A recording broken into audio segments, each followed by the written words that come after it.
ছিলাম আমি আরো দূর অন্ধকারে বিদর্ভ নগরে।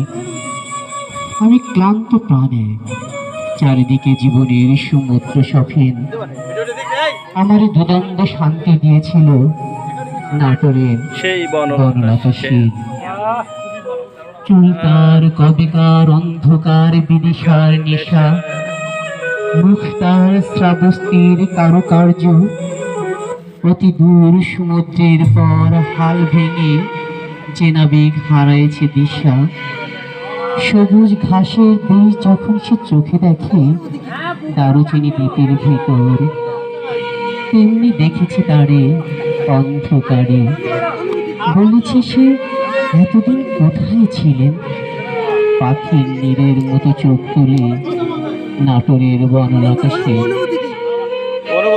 সমস্ত দিনের শেষে শিশিরের শব্দের মতো সন্ধ্যা আসে, টানার রোদ্রের গন্ধ মুছে ফেলে চিল।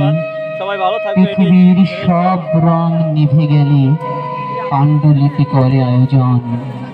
তখন গল্পের পরে জোনাকির রঙে ঝিলমিল। সব পাখি ঘরে আসে, সব নদী ফুরায় জীবনের সব লেনদেন। থাকে শুধু অন্ধকার, মুখোমুখি বসিবার বনলতা সেন। বনলতা সেন। দারুণ দারুণ রাসেল ভাইকে